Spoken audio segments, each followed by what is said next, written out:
Ladies and gentlemen, welcome to the main event. Hello, and welcome to Tri-Beats. Tri-being everything and then some. My name is Bobby Sorting. Whether you're a brand new DJ starting out, or a 20-year veteran who can still remember the 8-track tapes, Tri-Beats is sure to help you become more than just the DJ. The goal of Tri-Beats is to help DJs become more involved with their event, to help it go smoothly without any problems. Over the past several years, I talked to many people in the wedding industry, asking them what could I do to become better. I was amazed at the feedback I received. Therefore, I decided to get a video camera and interview these people because I felt this information was great information that all DJs would love to know. These interviews were such a great learning experience for me that I instantly increased my word-of-mouth advertising, or WOMA. The great thing about WOMA is it's free, and I will guarantee you will increase your profit if you can get WOMA. As owner of Sensational Sounds Professional DJ Service, I currently operate 3 DJ systems. I have 4 employees who work for me, and all 4 employees, before they ever went out to DJ their very own event, I had them watch Tri-Beats. Tri-Beats prepared them to know what to expect when they got to the venue. And all of the people in the wedding industry knew that when Sensational Sounds was coming out there, that the DJ was going to do an extraordinary job.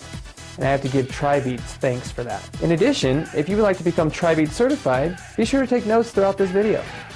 And then log on to our website at www.tribeats.com and take the Tri-Beats certification test. The Tri-Beats certification test will ensure you know how to Tri-beam everything and then some. Once we receive the results for the Tri-Beats certification test, we will actually mail you a Tri-Beats certificate. So sit back, relax, and watch Volume 1 of Tri-Beats, what the venues have to say. One of the first questions I asked was, what do you expect a DJ to do when they first arrive at your facility? Them to check in with me, and most of the DJs that I use are the same DJs over and over again. I'm fairly particular about that because I expect a certain level of professionalism, not just with me, but with my clients. And so I expect them to check in with me. By then they should have spoken at least once with my clients directly so that they know them personally, and to get set up and to ask any questions that they might have. Usually I do, if it's a DJ that hasn't been here before, I'll do a little bit of a tour so they know where restrooms are and stuff like that. I would expect the DJ to check in with the house manager or the coordinator of the event to make sure that where they're setting up is in the right place, and to also go over the timing of the event and the plans. Well, I would say probably the most important thing, if the DJ has not been to the hotel before, to call ahead, talk to the catering manager, and get the load in, load out specifications so you know where you're arriving and where to set up. And then probably just check in with the banquet captain. Yes. And scope out the room, find the table where you think the setup should be. Being in the Broadmoor Hotel, we kind of like to have everyone look professional. So even if he's in his casual attire, he still needs to be very presentable, and by moving his equipment and stuff like that, he has to try to stay organized as far as not just dumping stuff and leaving it piled up in the corners and stuff like that. So it's very important that even though he's not being, not his show isn't right then, but just setting up is very important as far as trying to look professional in the back of the house, because here in this building, there's no hiding places. So everything that you place is basically in the public view, so we always try to make sure that everyone still is dressed very neat and still looking very professional, even though you're not on stage at that time. Yeah, absolutely. But I definitely would like to have the DJ come and just find me or someone from our facility, let us know we're here. I think that's very foremost, and then I would introduce him to probably the pertinent people that we're with. Then be able to bring their equipment in. I think that's probably the most crucial thing. Just make an appearance. Let us know who you are. Initially check in with the manager on duty, go through itinerary, and then just kind of get a feel for the space if they haven't been up here. It's best, I think, to get a feel of your surroundings before you load all your stuff. Before you bring your equipment in, I think that you need to come in and see me wherever I am on the floor, ask someone whatever it may be, and talk to me about where you need to be set up and what your needs are as well. So to recap on what you can do when you first arrive at a facility, is perhaps call the facility ahead of time and ask them the load in and load out specifications. If you're already at the facility, before you even take your equipment in, go find the banquet room captain or perhaps the catering manager and ask them where they would like you to set up. Overall, just introduce yourself first. Go and find the people in charge. Let them know who you are, and everything will go much more smoothly. The next question I asked was, what is the most difficult aspect you encounter when working with a DJ? Some of the DJs I have had in the facility will bring in their marketing materials, and that's not offensive to me. It's when they put them out without talking to me first or my clients. And sometimes it's just inappropriate. If it's in the middle of a table and they've worked real hard on a certain centerpiece or something like that, and all of a sudden there's DJ material or anything like that without permission, that's not a great deal. Most difficult is when there's a lack of communication between the DJ and the manager or the event coordinator of the event. When they take it upon themselves to kind of do certain actions, such as handing off the microphone to the best man for the toast before anybody even has champagne in their hand. I think that there should certainly be that communication back and forth. Well, I think certain times DJs come in with their own agenda, they come in with their own timeline of how things are going to run throughout the evening, yet that might not coincide with the way we've planned everything and the timing from our kitchen. So I think the most difficult DJs that I've worked with are kind of demanding and have their own vision of how the night's going to go, but we all need to cooperate to get the event off without a hitch.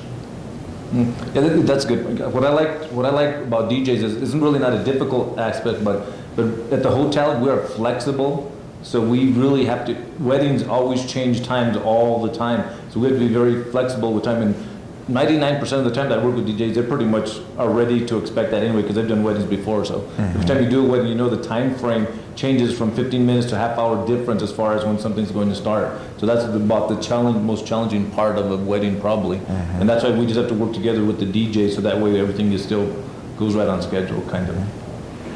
Our facility here at the Garden of the Gods Trading Post is 2,400 square feet, so the amplification is pretty easy to do. And I think probably just the hardest thing has been to try to explain that it's too loud or, really try to get across to them from our end, what the customer needs. I think that's something that they should know as well. But I think really sound is probably the one thing that I've had difficulty with.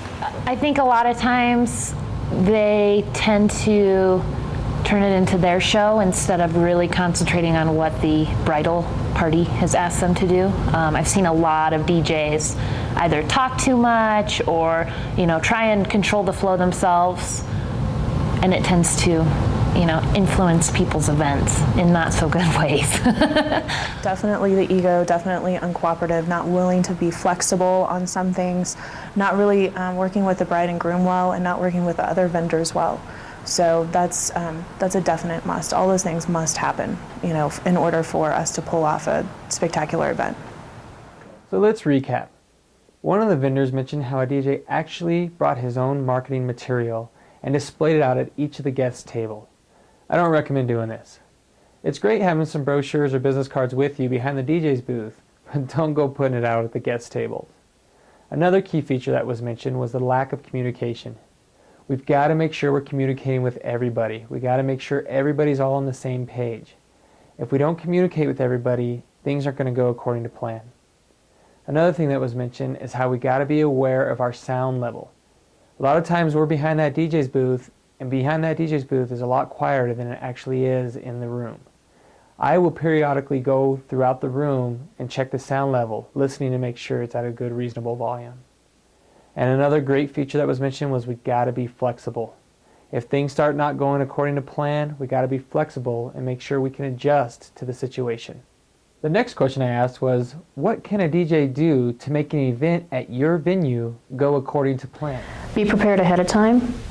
Know who you're talking to. Don't come into the facility and into the event not knowing anything about the bride and groom or the corporation or anything like that. Know who your key players are. It's evident if the bride's in a white dress, but make sure you know her name. and the groom's name. And a lot of times moms are important. Moms get real involved. And if it's corporate, you got to know who the key players are, know who the directors are. Talking about the communication, because the captain is actually in charge of the function in its entirety. So he has to stay in direct communication with the DJ, so that way, if anything changes, like I said, even anything from the first dance to the cake cutting, those times will change, and as long as the captain knows and the DJ knows, and we're coordinating that with the client, then everything just works really well. Even if it's not according to the times that are listed on the paper, sometimes you have to put the paper to the side and say, this is how it's going to work now, and usually that works out pretty well when the communication is there between everybody that's in charge of the DJ, the captain, and the kitchen. Absolutely. Checking in with the itinerary of the event, I think, is the most important, so they know what's going on, to be familiar with the way the bride has set it up with us when she made that plan. And then, you want to stick to the itinerary, but at the same time, if the kitchen is running behind, they're the ones that can make the lag time be not so laggish. Just really watching what's going on with the event. They're the ones that carry the event. So He needs to have a timeline from the bride and groom, where they want to be and when they want to be, and it needs to coincide with my timeline. So that would be something, another thing to get with me and make sure that that does happen. And then basically we just talk throughout the night, communicate. Those are the biggest things that you can do is talk to your other vendors, make sure everything is going as planned. So to recap on what we can do to make an event go according to plan is, for one, be prepared. It was mentioned again for communication. Communication is very important. It was also mentioned that we should check in with the banquet room captain or the catering manager. And most importantly, we should have a timeline or an itinerary of how the event is supposed to flow. Another question I asked was, I wanted to get some ideas about what really good DJs have done. So I asked the question, what is the best thing you have seen a DJ do at your venue? I think from the, not necessarily just DJ services, but rising above and beyond. I had a toilet clog up at one point in time, and the DJ didn't come find me to unclog it. He came, I just happened to see him as he was walking out with the plunger in his hand. And he was in a full tux and everything, so I was pretty impressed that he took the bull by the horns on that. I don't know too many people that would be willing to unclog a toilet. I have never seen a group more interested in the group dances, but they didn't know any of them. They played every single thing, and the DJ was out there with every single day, even Cotton Eye Joe. I had never known that there was a dance to Cotton Eye Joe, and he was out here teaching everybody everything. And so usually he would do those songs a couple times. The first time through, he'd, teach them the dance, and then ask them, "Do you want to try again?" And they'd say, "Yeah," and then they got real involved with it, and they loved it. And this group was pretty well known for just sitting, at their tables and being real quiet. There's a couple of different things that I've seen DJs do.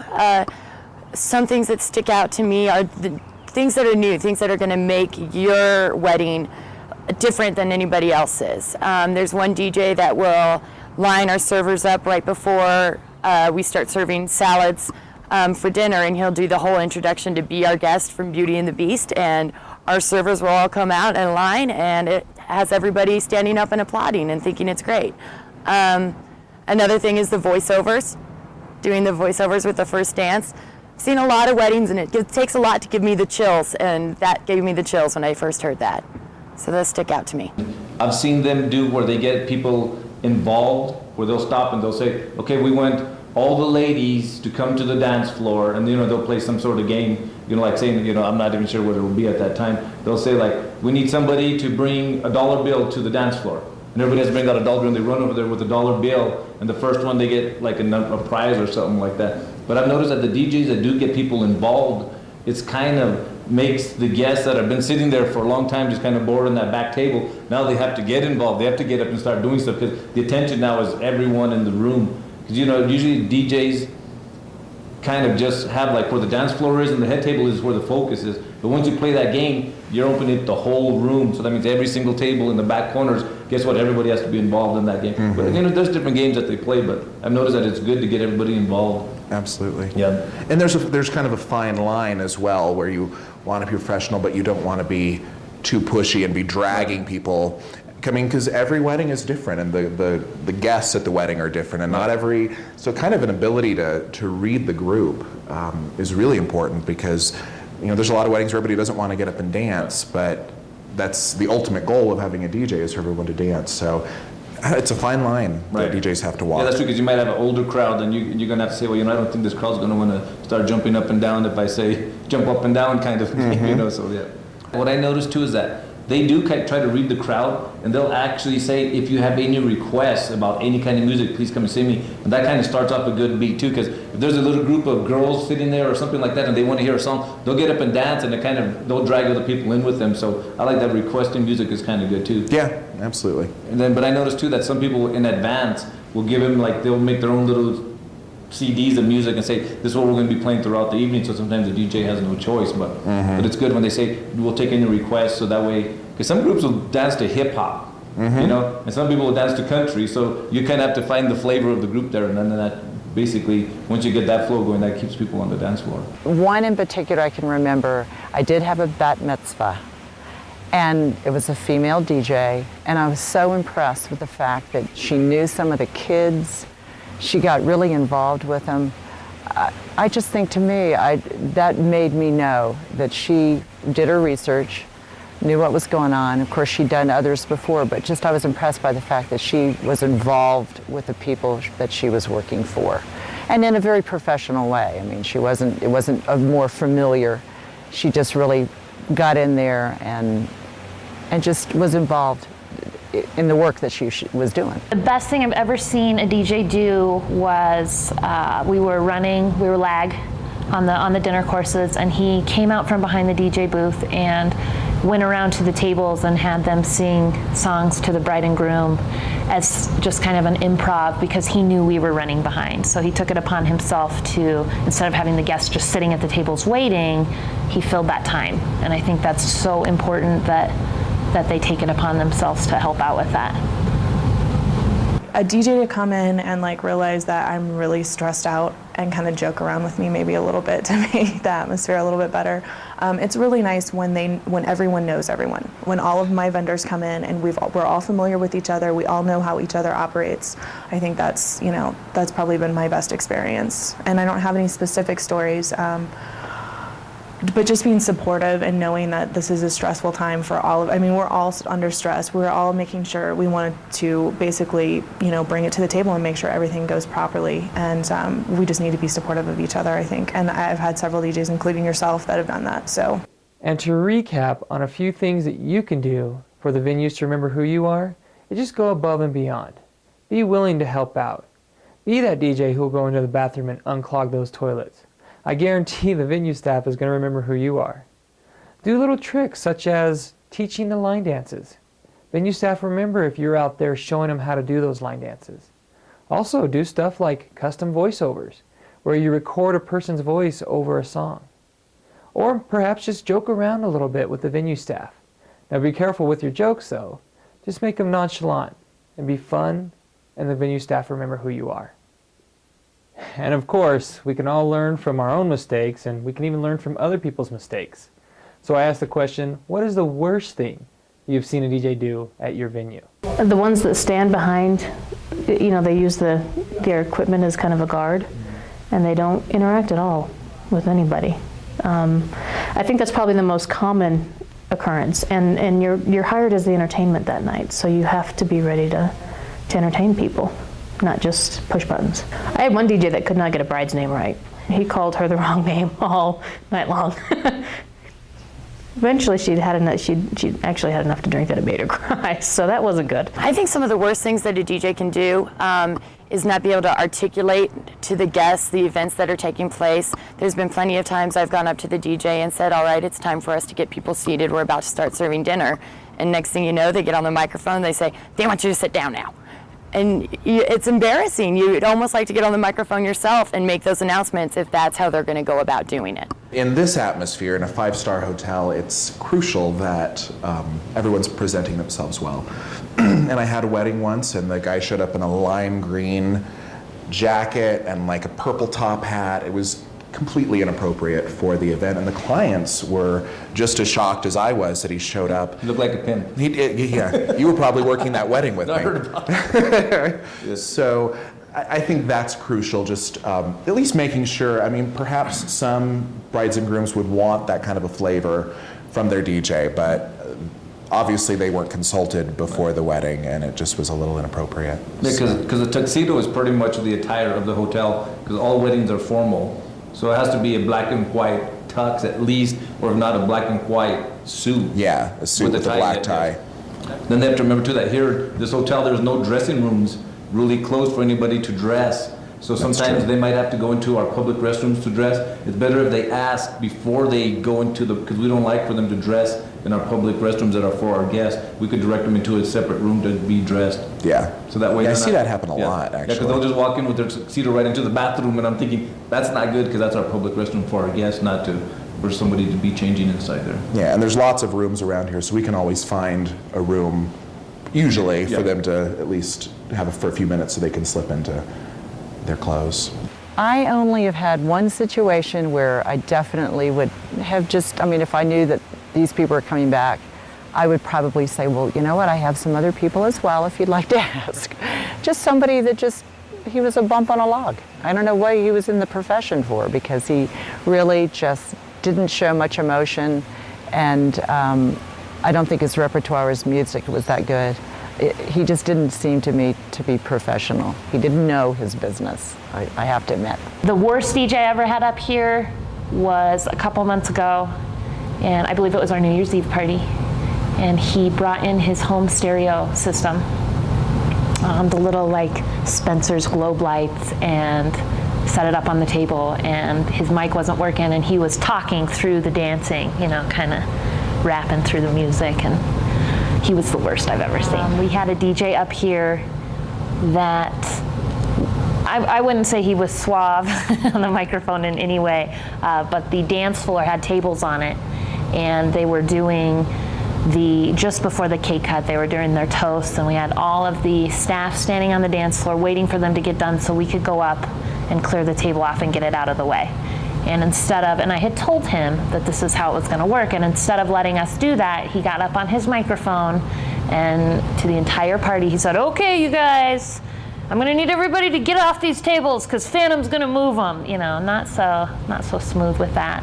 Yeah, I've had DJs ask me, "Oh, are we being fed?" Well, yes, you're being fed, and we usually set up a table in the back. I've had them bring their food from the back to their booth and stand there and eat while they're DJing, which is not acceptable to me. I've had DJs get drunk. 2 DJs in the last 3 years have they've just drank too much. I've had them bring their girlfriends that were not dressed professionally, drinking behind the booth with their girlfriends. You know, if you're gonna pay $1,000 for a DJ, you would expect that they wouldn't bring their girlfriends to drink on the hosted tab.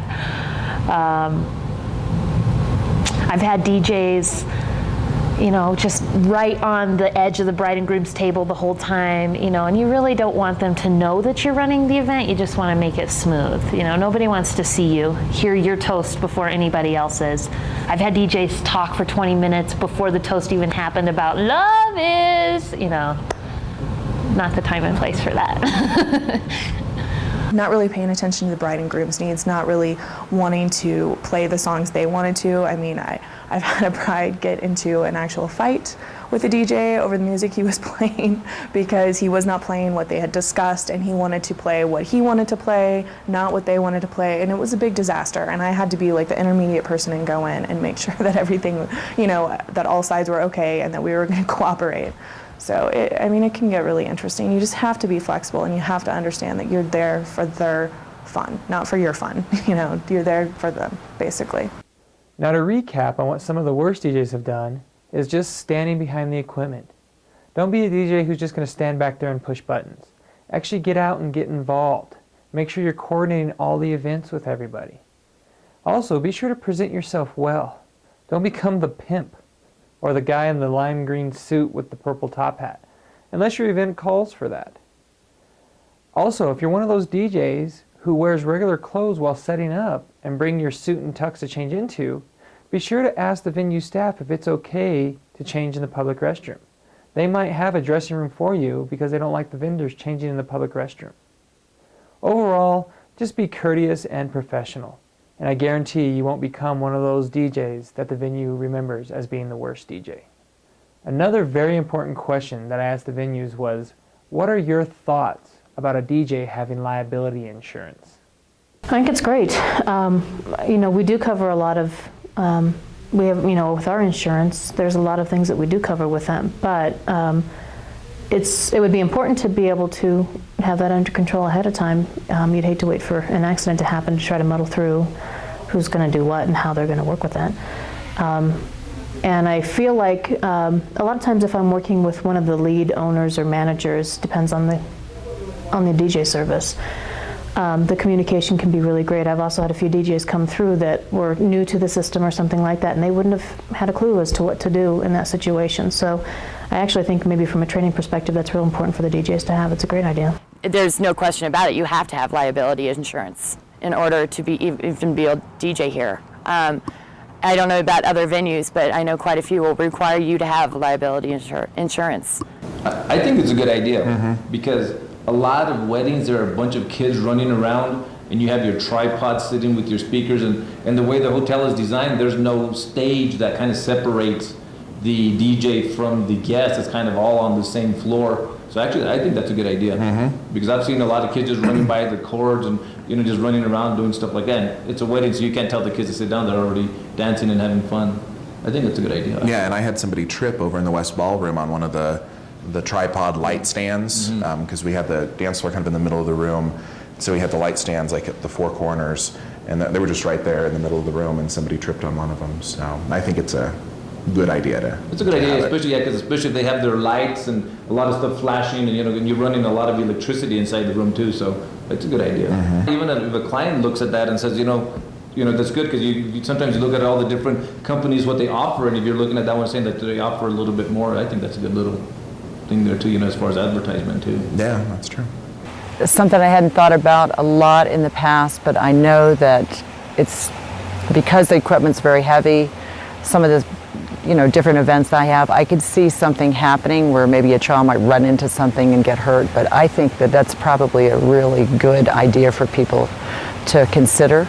I mean, it's your business, your profession, and for the little that it would probably cost for your safety as a professional DJ, I think it's a wise idea. I definitely think it's a good idea. I think that a lot of times with the parties that we run up here, the way that they are trying to cut costs, I think a lot of the DJs up here don't have insurance, and it's definitely an issue. I guess it's a fine line between saying you can't play here because you don't have insurance with the groups that we have. You go to the Briarhurst and you're probably going to spend twice the money that we spend here, and that's all. It's all part of the whole package. The people that come here want a nice reception, but they don't sometimes have a lot of money to spend. It would be preferable, but I don't think we're at the point where we can require it because it would create a huge problem for a lot of the brides more than anything. But it's a good idea. It's like having a business and you don't have insurance for the business, you're left bare. I think it's pretty much necessary, and I've thought about actually requiring it, letting the our clients know that you have to have a DJ who's got insurance. Otherwise, things can go wrong. And honestly, the Sunbird doesn't want to be held responsible for those. And there's all kinds of things that can happen. So definitely, liability insurance is, I think, a must for most DJs. And now to recap on liability insurance, as you can see, venues think it's a great idea to have your own liability insurance. In fact, there's 2 venues that I know of in Colorado Springs that require the DJ to have their own insurance. I've actually had a bride call me saying that they already booked with the DJ, and come to find out 2 weeks before the wedding, he didn't have his own liability insurance. Therefore, she booked with us knowing we had our own liability insurance. So as you can see, it's very important to be able to cover yourself, and the venues really remember the DJs who have their own liability insurance. Another question that I'm sure all DJs would like to know is, how often do you refer DJs to your clients? No, 100% of the time. I've got a planning system that I'll ask them if they prefer, bands or DJs. So if they pick the DJ element, which is probably about 90% of the time, then I will refer DJs. There's so many out there, and what I've always explained to my clients is that you can't compare them across the board because they're not apples to apples. You've got some that will stand behind, and they're great if you just want background music, and then you've got others that are out on the floor, and then and a little more interactive, and then you've got ones that are there to totally entertain. And you can't compare one to the next. Their packages are different, the prices are different, and you actually really pay for, you get what you pay for. Every hour, every appointment I have. That's part of when I first meet with my clients. It's to let them know that I am aware of the different vendors that are out there.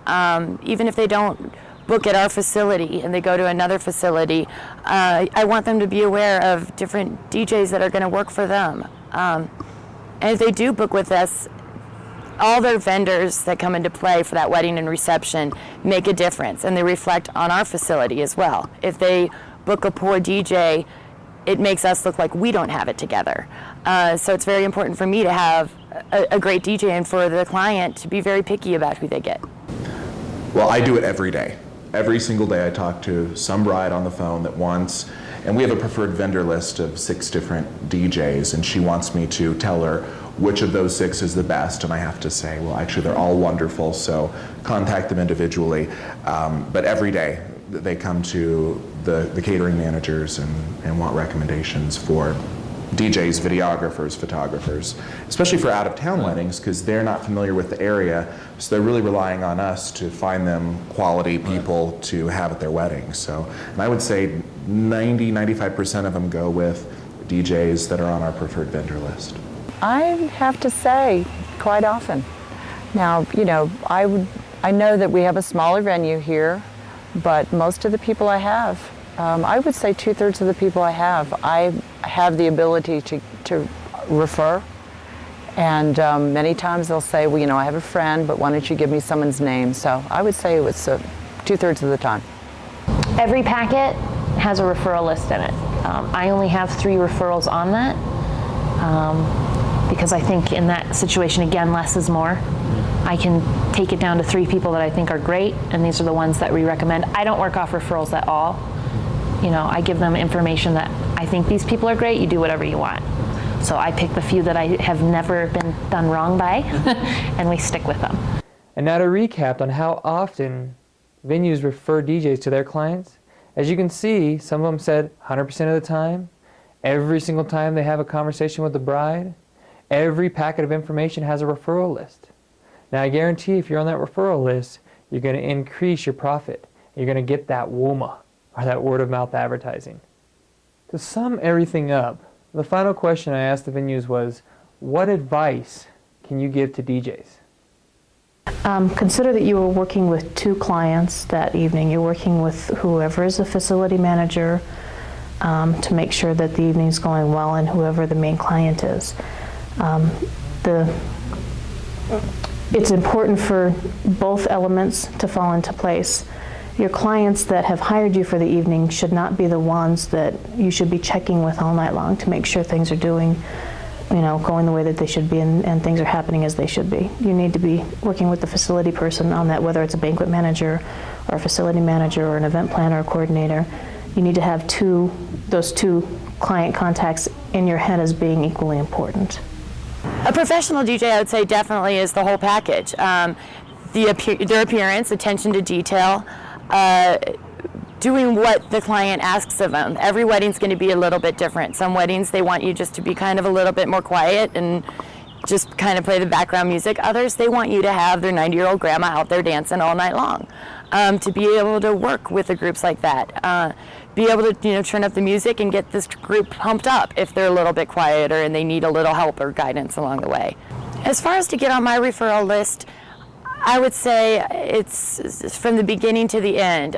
If you're in charge of doing the ceremony music, that you have that contact, that you do that nice switch over during the ceremony and you don't mess up and play the wrong song or vice versa. But also, when it comes to the introduction of the bride and groom, getting that crowd together, getting them pumped up for it and excited rather than just, here's a bride and groom, but doing all those little things that really set the tone for the evening. I would say be flexible and easy to work with, because if you're not easy to work with, we're not going to want to work with you again. And there's just so many elements involved in a wedding. It's like putting together a big puzzle. We've got photographers and florists and linen companies. There's a lot of people involved to get everything to come off nicely. And everyone's got to be flexible and easy to work with. Otherwise, it's just frustrating all around. Yeah. Yep, and I think on top of that too is just the professionalism is a big part of them just trying to look as neat and professional at all times, like I said before. And maybe the best thing too is for them to always try to communicate and make sure that they know somebody here that is in charge. So the first thing that when they get here, they can, if there's any questions as far as where can I leave my equipment, or should I be entering in this room, or can I store my stuff in a certain area, and even from them getting dressed, all that information can be supplied by one person who's in charge. So if they're just in here kind of like just, you know, wearing headphones while they're setting up or something like that, you know, they should be checking with stuff, say, hey, is it okay that I'm doing this, or whatever might be the case. Mm-hmm. Well, I went to a wedding recently, and it was apparent that the DJ and the room captain hadn't even communicated, because there was no communication going on. He didn't seem to know when the food was coming out. So I think that's essential. I always, the first thing I do is introduce myself to the DJ and then introduce the banquet captain to the DJ. So, yeah, I agree. Right.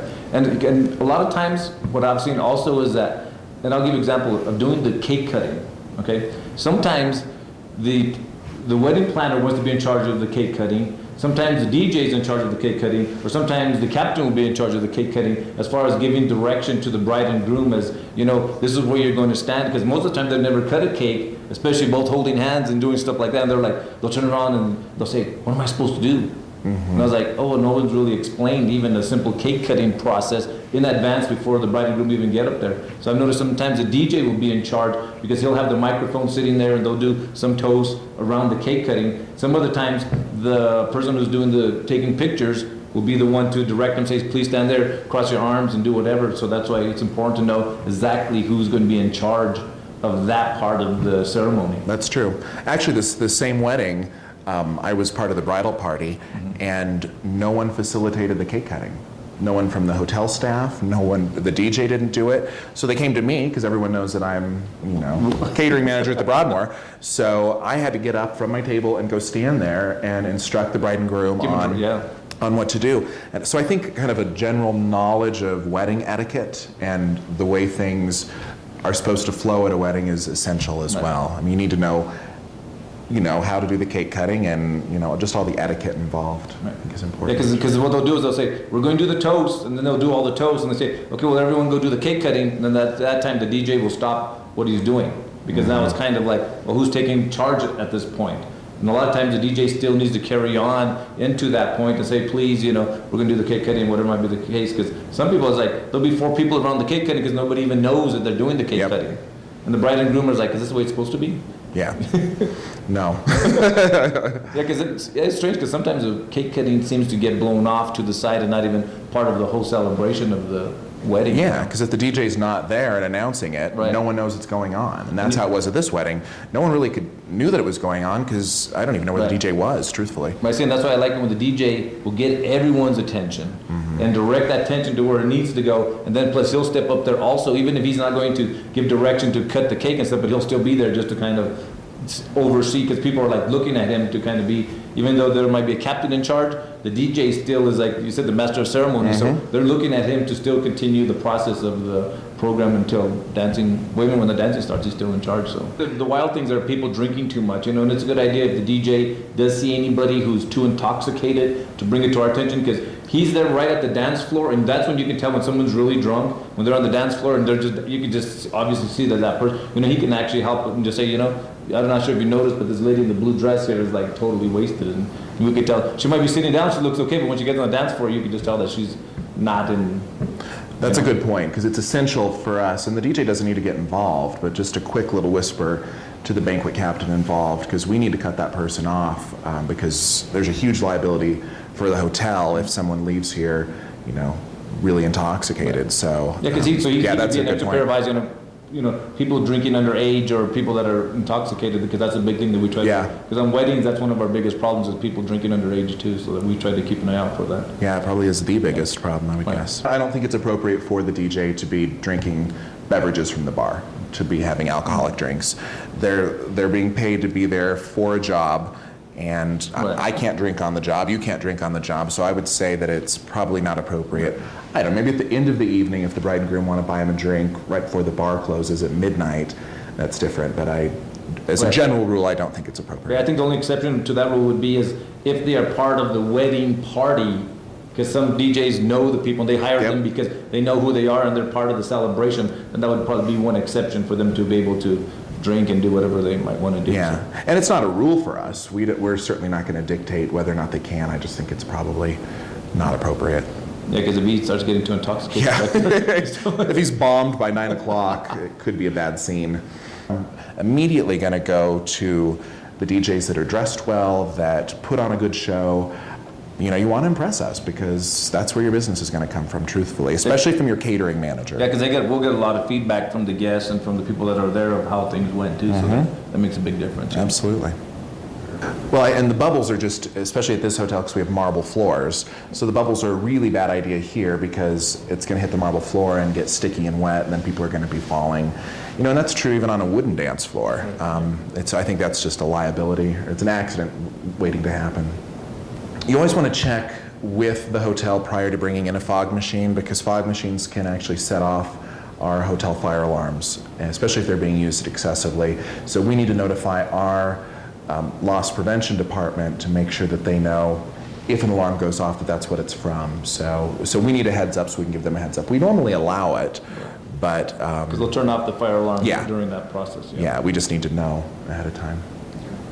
Knowing their clients, having a good, diverse repertoire, just having a real positive attitude, and just really taking time to know what their clients want on the front end. And I think they're in a business just like us of service. And so I think it's important for them to be respectful and know what the client wants. We all don't like the same things, and I know in my business there are certain things I wouldn't do to my room that people have done, but you know what? You're working for them.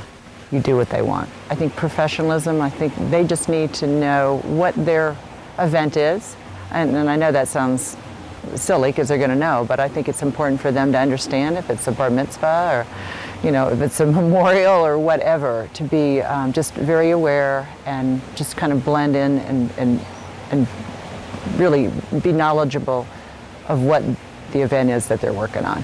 Where a DJ involved the people, and that's what it's all about. The person that's having it wants to go away with his people saying, I had so much fun dancing, I had so much fun being together. And I will tell you another story where I saw the DJ involved the younger and the oldest people in the group, and that's one thing I'd forgotten about. I think that impressed me so much that this particular DJ had all age groups involved, and that made the day for the bride and groom, I know.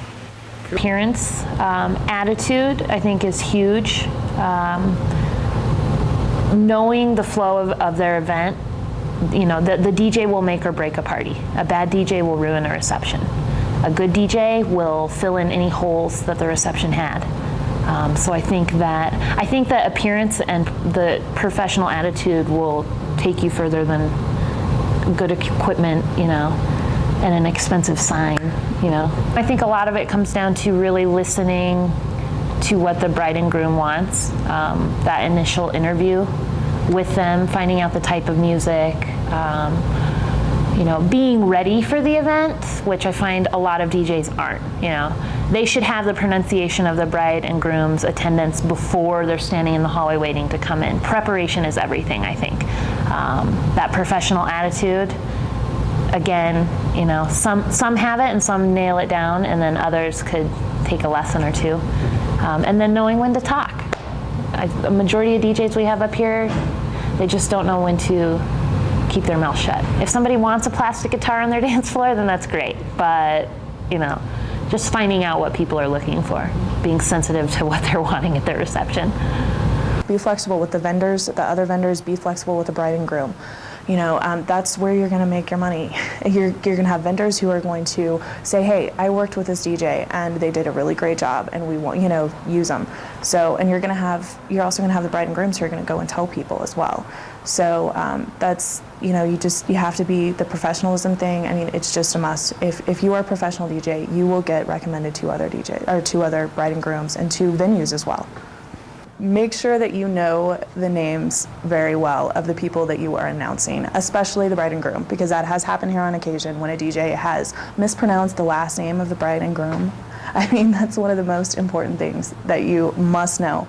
And also just the wedding party. I mean, you could have, you know, 14 couples that you have to introduce, and you need to make sure that you know how to say their name. And you also need to fill out the crowd a little bit. I've had a couple DJs who have not done that, who have not really, I mean, maybe the bride and groom didn't really set specific music requirements down, and so they basically just kind of did their own thing, and it went horribly. I mean, and it went really horribly. You could walk in the room, hear the music playing, and look at the crowd and go, oh my goodness, this is not the right way to do it. So definitely those two things. And now to recap on the advice that venue staff can give DJs. Just remember to be flexible, be professional, have a good appearance, check with the venue staff before you bring in a fog machine or a bubble machine. They might not approve of that. Also, keep in mind that you're working with two clients that night.